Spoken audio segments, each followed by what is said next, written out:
अब्बू के इंतकाल कोरोना के समय हो गईल रहे। अम्मी हमार बहुत पहले गुजर गई रही। हमरा के उनकर चेहरा तक याद नइखे। लोग कहेला कि हम तब खाली 2 साल के रहनी। अब हम 4 भाई बहन बचल बानी।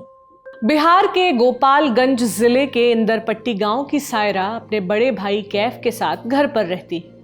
दोनों भाई बहन साथ साथ पढ़ाई करते हैं और खाना बनाते हैं। पढ़ाई के लिए किताबें चाहिए और खाने के लिए अनाज, बाजार से ये खरीदने के लिए चाहिए पैसे। कोरोना में पिता का साथ छूट गया। यतीम हो चुके इन बच्चों के पालन पोषण का जिम्मा उठाया बिहार सरकार ने। लेकिन जनवरी 2023 के बाद से सरकार अपनी जिम्मेदारी भूल चुकी है। इंदरपट्टी से 30-35 किलोमीटर दूर गोपालगंज के ही दही भाता गांव के 5 भाई बहनों और वहां से 60-65 किलोमीटर दूर सीवान जिले के नौकाटोला गांव के 3 भाई बहनों की कहानी भी सायरा से मिलती जुलती है। आज के इस वीडियो में इन कहानियों को परत दर परत समझेंगे, जिसे बिहार से जुड़े हमारे साथी पुष्यमित्र आपके लिए लेकर आए हैं।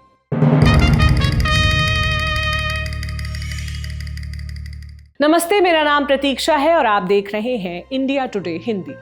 कोरोना महामारी के दौरान लोगों ने अपने घर वालों को खोया, नाते रिश्तेदारों के हाथ छूटे, माँ बाप ने अपने बच्चे गंवाए तो कई बच्चों के सिर से परिजनों का साया उठ गया।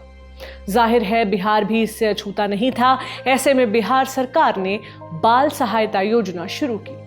इस योजना के तहत कोरोना की वजह से अपने माता पिता दोनों को खो चुके अनाथ बच्चों को 18 साल की उम्र तक आर्थिक मदद देने की घोषणा हुई। ऐसे बच्चों को हर महीने 1500 रुपए मिलने थे, मगर समाज कल्याण विभाग के अंदरूनी सूत्रों ने इंडिया टुडे को जानकारी दी कि जनवरी 2023 से ऐसे बच्चों को पैसे नहीं मिले हैं। इंडिया टुडे के पास राज्य के ऐसे कुल 82 बच्चों की सूची है जिन्हें कोरोना ने अनाथ की श्रेणी में ला खड़ा किया। आप अपनी स्क्रीन पर फिलहाल वो लिस्ट देख पा रहे होंगे। हाँ, ये बात जरूर है कि जो विभाग के अंदरूनी सूत्र है जिनके जरिए मुझे ये लिस्ट मिली थी और जानकारी मिली थी, उनसे जब मैंने पूछा तो उन्होंने कहा कि जनवरी 2023 से या उससे पहले से भी ये फाइल विभाग के मंत्री के पास, मंत्री के कार्यालय में अटकी हुई है और मंत्री इस पर ध्यान नहीं दे रहे हैं।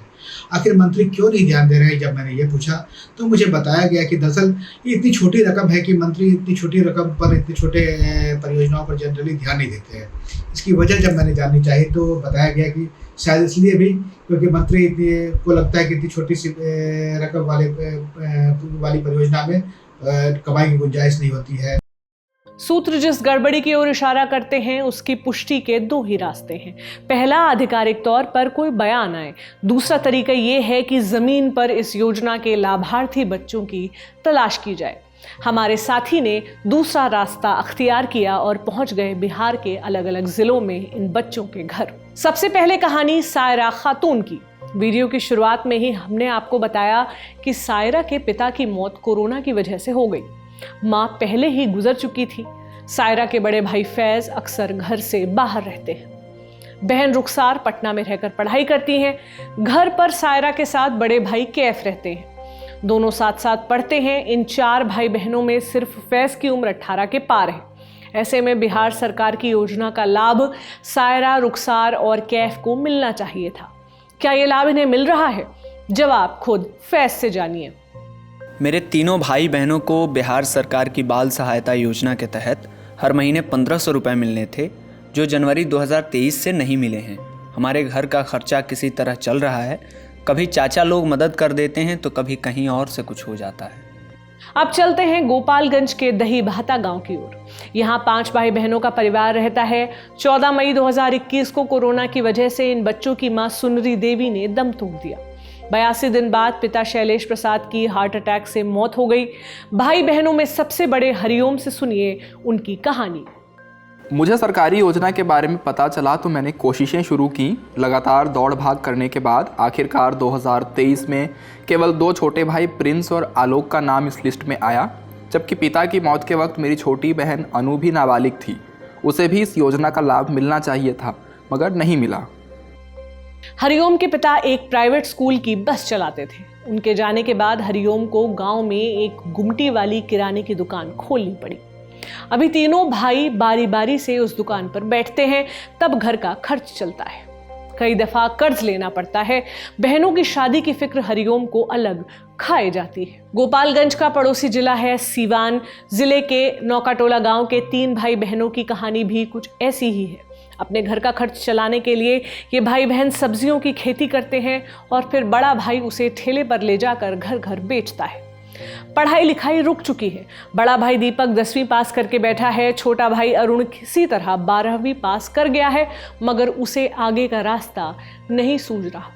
सबसे छोटी ज्योति जो 9वीं में पढ़ती है और घर की पूरी जिम्मेदारी अब उसके कंधों पर है। दरअसल कोरोना के वक्त में जब ये खबर मिली कि कई ऐसे बच्चे हैं जो इस दौरान अपने माता पिता दोनों को खो चुके हैं, तो केंद्र सरकार के स्तर पर भी इन बच्चों के लिए बहुत सारी योजनाएं बनी और बहुत अच्छी योजनाएं बनी, खासतौर पर पीएम केयर फंड से। इसमें एक योजना ये थी कि इन बच्चों की पढ़ाई के लिए सालाना 20,000 रुपये की राशि दी जाएगी। इसमें उनका ट्यूशन फीस भी होगा और पढ़ने लिखने की किताबों के लिए वगैरह भी खर्च होगा। तो ये था। इसके अलावा था कि इनका एडमिशन नवोदय विद्यालय, केंद्रीय विद्यालय और दूसरे स्कूलों में प्राथमिकता के स्तर पर होगा। और निजी स्कूलों में भी अगर इनका एडमिशन होता है तो वहाँ इनको RTE के तहत एडमिशन लिया जाएगा, जहाँ उनको फीस नहीं लगेगी या कम लगेगी। इस तरह की योजनाएं बनी थी। आयुष्मान भारत योजना के तहत भी इनको शामिल किया गया था कि इनका फ्री में कार्ड बनेगा और दूसरी सुविधाएं इनको मिलेगी। इसके अलावा एक योजना ये भी थी कि इनको इनके नाम से 10 लाख रुपए की राशि फिक्स डिपॉजिट कर दी जाएगी, जो 18 साल पूरे होने के बाद इनको किस्तवार और 23 साल पूरे होने के बाद जो बाकी की राशि है वो सब एक साथ मिलेगी। बिहार सरकार की बाल सहायता योजना का पैसा मिलना तो 1.25 साल से बंद है। पीएम केयर्स की योजनाओं का लाभ भी कई बच्चों को नहीं मिल रहा है।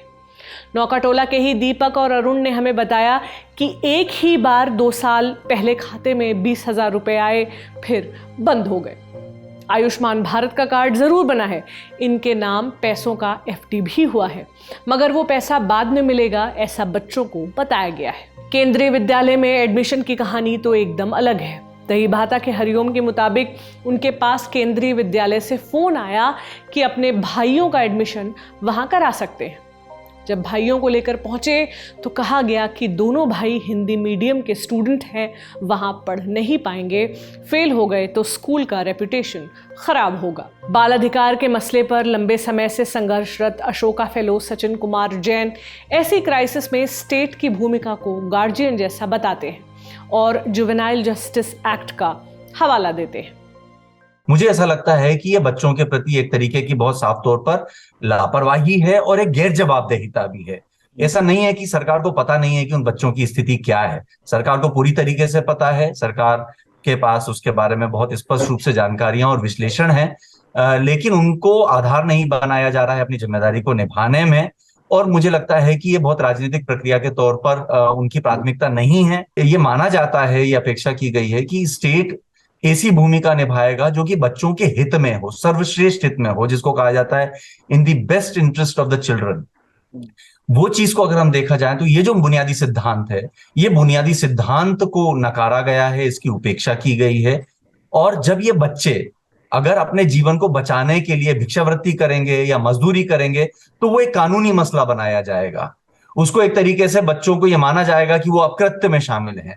लेकिन वो अपकृत्य में शामिल क्यों हो रहे हैं? क्योंकि राज्य जो है वहां पर अपनी भूमिका को सही तरीके से नहीं निभा रहा है। हमको शायद बहुत जरूरी है कि हम इस डिस्कोर्स को बहुत स्पष्ट रूप से सामने लेके आए और एक राज्य की जवाबदेहिता को सुनिश्चित करने की कोशिश करें। सरकारी व्यवस्था में ये मसला समाज कल्याण विभाग का है। विभाग के डायरेक्टर प्रशांत कुमार CH से संपर्क कर इस मसले पर हो रही हीला हवाली पर हमने सवाल पूछा, लेकिन जवाब नहीं मिला। अव्वल तो सवाल यही है कि आखिर सरकार ने इन बच्चों की सहायता राशि को 1.25 साल से क्यों रोक रखा है और उन्हें बेसहारा क्यों छोड़ दिया है। हमारी इस खास रिपोर्ट में इतना ही।